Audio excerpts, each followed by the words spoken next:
Hello everyone, I'm Driftwood. Welcome back to Learning GameMaker Studio 2. In this episode, I'm going to show you how to make a pretty neat looking bomb effect. So we right click now, we launch a bomb, and you can see that it takes 50 energy, or half of our energy at this point, and it's got a timer on it, and after a second it explodes into a giant fireball, and it'll also damage us as well, and you can see we'll take damage from being inside the bomb. But that's changeable. You can make it so that it only damages enemies, or it damages both, and you can see how it takes one object and then it turns into a different object after a certain amount of time. It's actually what killed us too. So let's take a look at how I did that. We'll go over all the aspects of it. It's really simple actually. So the first thing I did was I created some new sprites for it. So I right clicked inside my animation subfolder for sprites, but you can click anywhere you want and create a new one called SPR_bomb, and this is just going to be a small animation for the bomb before it explodes. So let's look at this animation here in the editor, and it just basically spins.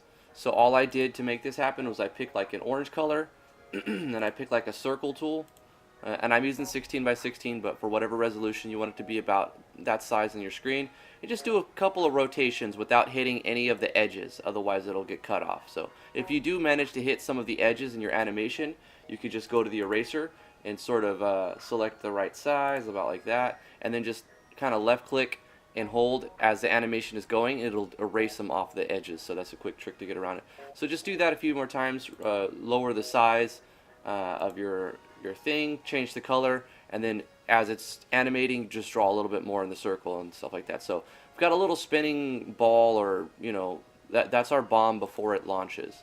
So that's it for the SPR_bomb. The next thing I did was I created an animation for the explosion itself. So let's close this. Double click our SPR_explosion, and this one was just as easy to make, except I made this one 64 by 64, a little bit bigger because I wanted it to be more of a bigger sprite for when the bomb explodes. And you can see it kind of looks a little bit different, and it was pretty simple to make actually. I did the same thing. I went with this pattern first and a yellow color, and you can double click to change the hue and the saturation and the value.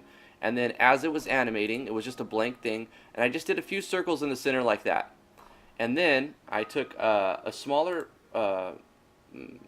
brush, and then I changed the color to a little bit of a darker color, and I did little circles in the middle of that.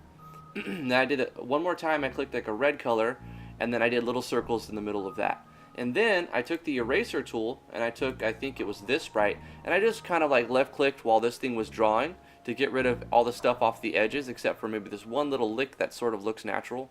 And then I went around the edges as it was animating, and I kind of deleted some things, and I went inside a little bit, and I was erasing using this tool as it was animating, and then the circles kind of turned into what looks sort of like an explosion. And you can see it looks pretty, it looks kind of basic, but it looks pretty neat. And you could even go in there one frame at a time and erase a little bit of it if you want to, like that.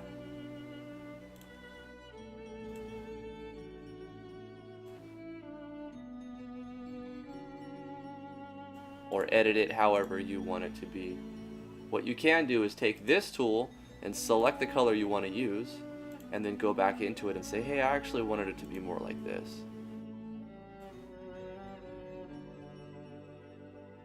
Take that dropper tool and say, no, actually we wanted this to look like that. Boom. So now we can animate it and just keep playing with the animation until you get it to look like you want. 8 frames should be about right. Whatever size that works for your game. You could always resize the animation in the code itself, so don't get too hung up on that. I went with 64 on that. So we got our sprites made. Easy peasy. Let's create some objects. What we need to do is create the object for the bomb that's launched, for the first sprite, an object for the bomb explosion. And that's basically it, just 2 objects. So create a new object. I put it under the subcategory of weapons, but you can add whatever categories you want by right clicking on your objects and clicking add group. So let's look at that object real quick.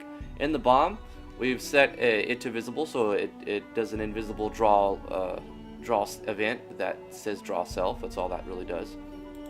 On the create, we're creating a new variable, bomb speed. How fast do you want it to travel? This is how many pixels per frame. You want it to kind of go slow, otherwise it'll just launch off the screen and then it explodes way far. But if you want that, you can just change this to like 1 or 2 and it'll go far away from you. So I kind of wanted to launch slowly out there and then boom, big explosion. So then we're setting the size. 64 by 64 was actually too big for the bomb explosion, so I scale it down. But this is for the bomb itself. So this is scaling the X scale and the Y scale by 0.5, making it 8 by 8. And then in order for it to not have to move every I didn't want a step event for it. We didn't actually need. We're going to use built-in functions. I've done this several times. Directions equal point underscore direction, x, y, mouse x, and mouse underscore y. That's going to move this object when it's called. It'll go towards wherever your mouse was when it was called, and at a speed of whatever you give it. So we're saying to make it a little bit, with a little bit of variance, it won't go in a straight line, but it'll almost go in a straight line. Sometimes it will go perfectly straight, sometimes it'll go 1 pixel up, 1 pixel down in degrees. So that's why we're doing direction plus random underscore range minus 1 comma 1. You can get rid of that if you wanted to move in a perfectly straight line. Now we're setting the speed so that it actually moves once it's called. Speed equals whatever you gave it. You can actually get rid of this and just put the number right here if you don't ever plan to call skills or abilities or other. If you don't want to actually control the speed of this object by other things, then you don't need this variable. But I want to get like power-ups that reduce or increase bomb speed time, so this will let me affect bomb speed time without having to go into this code again from other objects. Then what we're going to do, in order to make this object turn into the explosion, we have to create an alarm. An alarm, you can think of it like a timer. So you give it an alarm, and it's an array, so you select what number you want. So 0 is the first alarm. Doesn't matter which one you use, but you might as well start with the first one, right? So alarm 0 equals however many frames you want to pass before the alarm goes off. So if I'm running 60 frames per second, I want this alarm to go off 1 second after we launch the bomb. So the bomb will launch for 1 second and then explode. So you do alarm 0 equals however many frames you want. And then you add a new event, alarm, and then call whatever alarm that you used. So in this one, it's alarm 0. And all we're doing is a code called instance underscore change. And this is going to turn this object into another object. So we're going to turn our obj underscore bomb into obj underscore bomb explosion.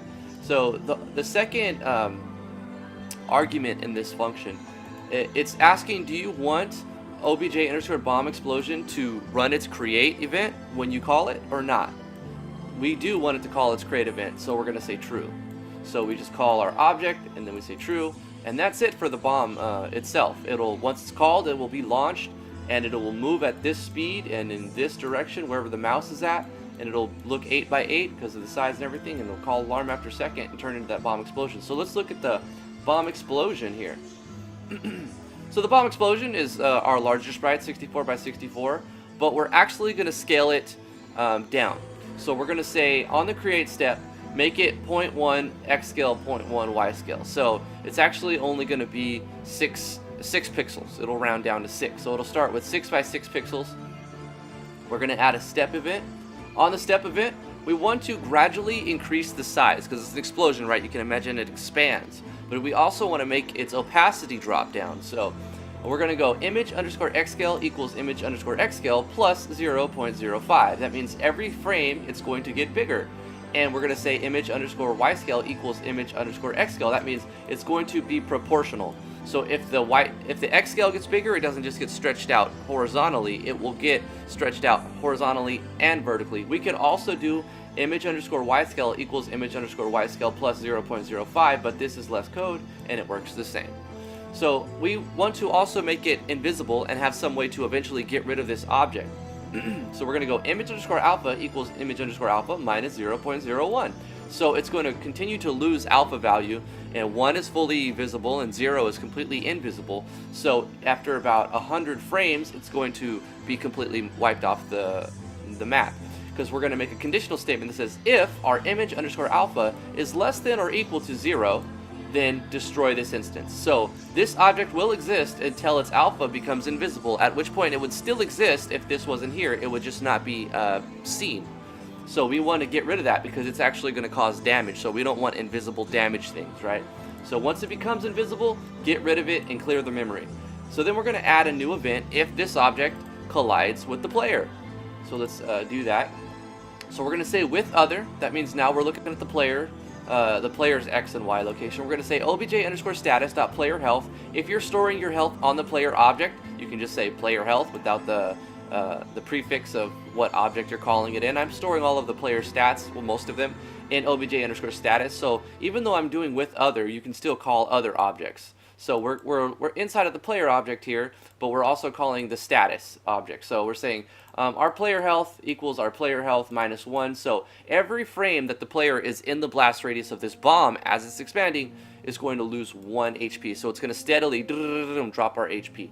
We're also going to show some sort of visual effect on the ship to illustrate that we're taking damage. So we're going to do instance_create_layer. You can use the same object that you created, animation or object that you created for when your laser hits an object. So basically, if you haven't done this, just create a new sprite, call it SPR_hit, and then make a new object that basically it does the same thing as all of your other, collision animations. If you haven't made any of those yet, let's look over that super fast. We'll just go over quick. Basically, we're just doing the same thing that we did with the other ones, starting with the smaller X scale, and we're doing the same thing. We're going to reduce its alpha, we're going to increase its scale, and if its alpha is less than or equal to 0, we're getting rid of it. So it's just an animation that doesn't do anything. It's just going to show up and, look flashy, and that's it. So this is going to happen every frame. So you could do a timer on that, but I think it looks cool how it is, and it's simple.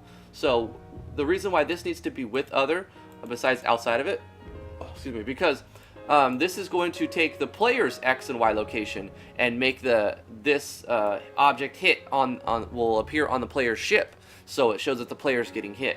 You could copy paste that, but add another collision event with all of the objects. So one enemy right here, so we're just going to do this obj_frigate. So with other, we're going to say HP equals HP minus 1. Now, I'm storing the HP of the enemies on their own object. So I don't have to do status, because I'm not storing the enemy's HP on another object. I'm doing the enemy's HP right on the obj_frigate. So with other, when it collides with the frigate, we're basically putting obj_frigate right there, frigate.hp. So you don't have to do the call for the prefix there, because we're doing with other. So we're also going to do the same thing. Instance create layer XY, what layer do you want it to be on, and object. That's it for the explosion, but we still haven't it'll deal damage, it'll convert one object to another, but how do we launch it, right? We haven't figured out a way to launch it. So let's go to the player object.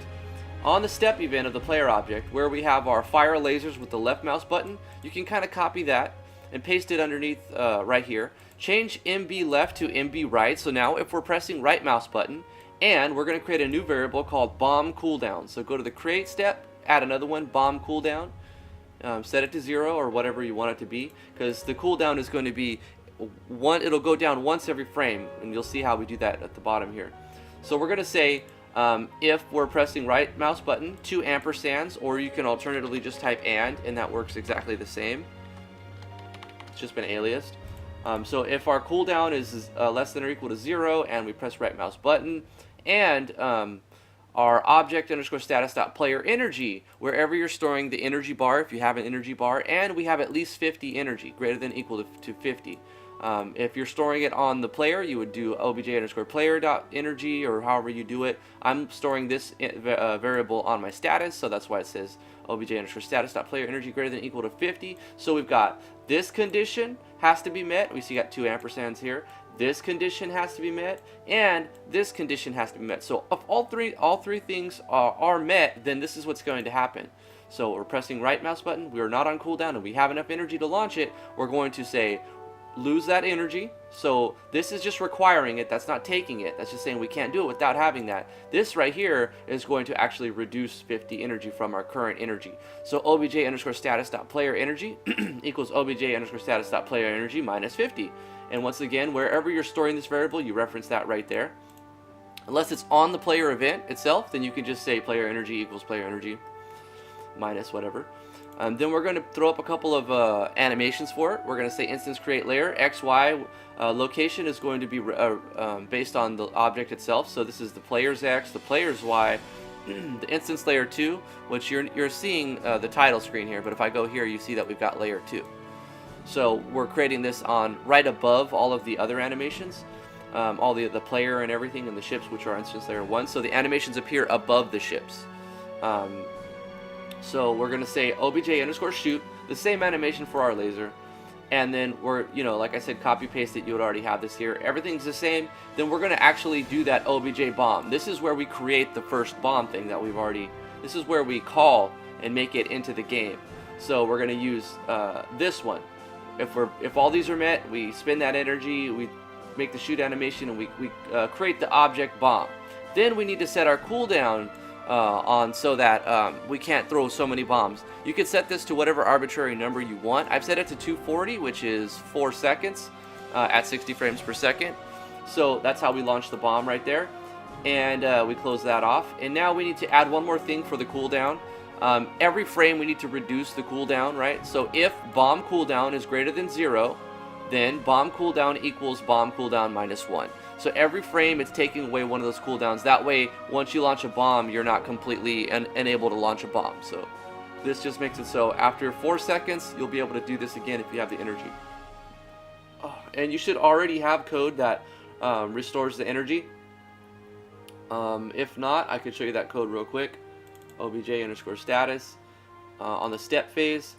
Right here, to restore our energy, we're going to say if our player's energy is greater than or equal to player max energy, then player energy is equal to player max. So we can never have more than our max. Otherwise, player energy equals player energy plus 1. So if we're not maxed out, keep adding 1 every step to it, and that's how we get our energy back. So we've figured out how to reduce our cooldown. We figured out how to call the object.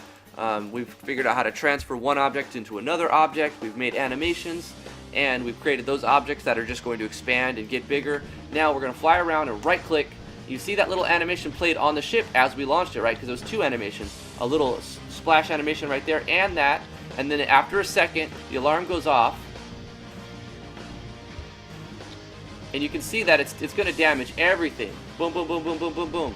It'll even damage ourselves. So we'll see if we can get hit by this one. Boom.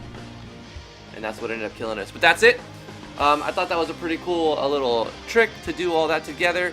You end up with a nice little effect for your space, your crappy space game. I'm sure yours is better than my crappy one, but we keep adding little things, and it's eventually going to have a cool little game that in our portfolio. That's what we're going to do in this series. We're going to build a portfolio of a bunch of games, and we're going to try to take pieces of those knowledges of pieces of information from every game, and then make like a really cool, badass game that we could sell, down the line, many months or even a year down the line, once we've got, or even it'll help us apply for a job if we look at all these games I made. I'm like, yeah, I did all the art, I did all the sound, I did all the, it really looks good in a portfolio when not just like, oh, I know how to code this, I know how to code that, oh yeah, I can draw this, I can sketch that. Well, let me show you instead of just saying I can do it, right? And that's what you want to have if you want to actually get a job.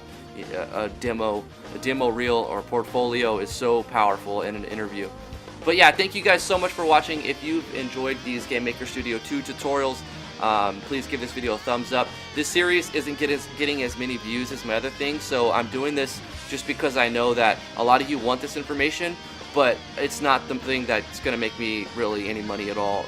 I'm just doing this because it's something that I enjoy doing, and hopefully you guys enjoy this. And if you do, please let me know by leaving a comment. Say, hey, keep doing these, because there's not a lot of encouragement for these right now. It's my least viewed series, but I think it's awesome, and I'm still going to keep doing it. Hopefully you guys enjoy it. Thank you so much for watching. If you're new to the channel, please subscribe. Please do that. I have lots of RPG Maker MV tutorials if you're into that. I'm starting to do a lot of GameMaker Studio 2 tutorials. I think I've got like 10 now, but I'm planning to do a lot more. I've got like hundreds of MV stuff. But yeah, I plan to do more GameMaker Studio 2 stuff. I'm going to try to cover every aspect of it over the next year or so. So it might slow down to 1 or 2 a week, but I'm still going to keep doing them. And the same thing with MV tutorials. It's down to like 1 or 2 a week. But that's also depending on my Patreon, so you can back me on Patreon if you want to guarantee at least this many a week. I have milestones in there. We've already met the first milestone, so thank you everybody who's backed me. I really appreciate all the support. Thank you guys so much for watching. We'll let you guys continue your day. Have a good day. We'll see you guys in the next episode. Bye, guys.